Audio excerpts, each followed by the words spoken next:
ప్రతి ఒక్కరూ ఇంటి దగ్గర కూడా ఏ గొడవలు లేకుండా అంత పీస్ఫుల్గా, ఇంటి బయట కూడా గొడవలు లేకుండా పీస్ఫుల్గా ముందుకు తీసుకెళ్తారు. అండ్ నేను కూడా మాట ఇచ్చాను నా తరపు నుంచి ఏ గొడవ ఉండదనేసి. సో ప్రతి ఒక్కరికి, అలాగే దెబ్బ తగిలిన మీడియా మిత్రులకి అందరికీ సారీ చెప్తున్నాను. అలాగే మా అమ్మగారు హాస్పిటల్లో లేరు.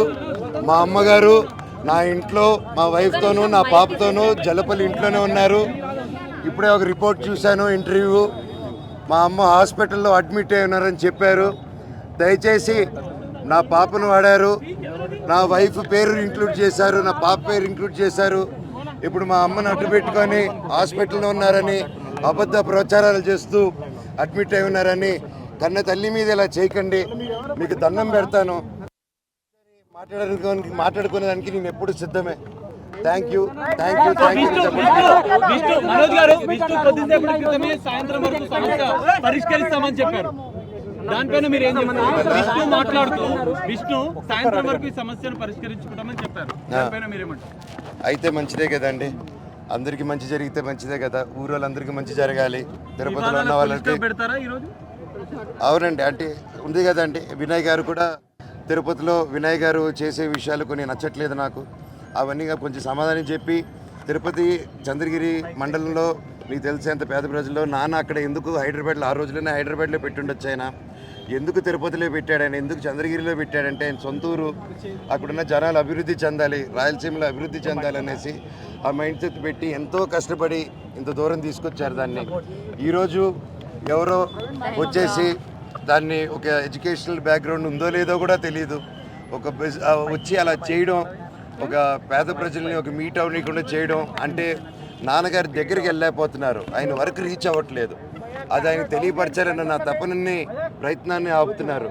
సో ఇవన్నీ డిస్కస్ చేస్తే విద్యా సంస్థల గురించి మీరు పోరాటం చేస్తామని చెప్పి మీరు చెప్తున్నారు, కానీ అంతర్గతంగా ఈ ఆస్తి వివాదాలే వివాదాలకు కారణం అని చెప్పి ప్రచారం జరుగుతుంది. అది మీకు కూడా తెలుసండి, మనోజ్ అడగడని.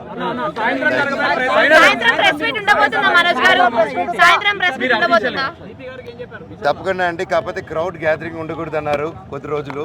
సో అందుకోసమే నేను ఇది ఎలా చేద్దాం, ప్రెస్ మీట్ని ముందుకు రావడమా, రిలీజ్ చేయడమా అనేది ఇంకొంచెం మా లోకల్ అంటే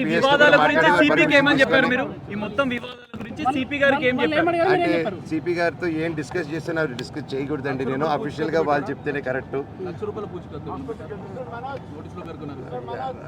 అర్థం కాలేదు, మీరే తెలియదు.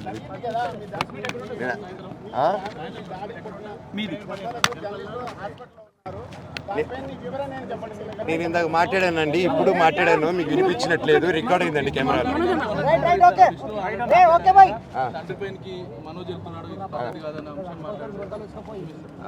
సీసీటీవీ ఎక్కడ అడగండి. తీసుకొస్తున్నారు విజయ్ అనే వ్యక్తిని, కిరణ్ అనే వ్యక్తిని ఆల్రెడీ పట్టుకుని ఉన్నారు. ఇప్పుడు విజయ్ అనే వ్యక్తిని కూడా పట్టుకుని వచ్చి ఇంట్రోగేట్ చేస్తున్నారు. ఈ మొత్తం వివాదానికి విష్ణే కారణం అంటారా? అంటే కుట్రలు జరుగుతున్నాయని చెప్పి మీరు ఆరోపిస్తున్న నేపథ్యం. మా నాన్న అయితే కాదండి, మా నాన్న దేవుడు. ఆయన ఈ రోజు ఏదైతే చూస్తున్నారు మీరు, ఆయన అగ్రెషన్ కాదు.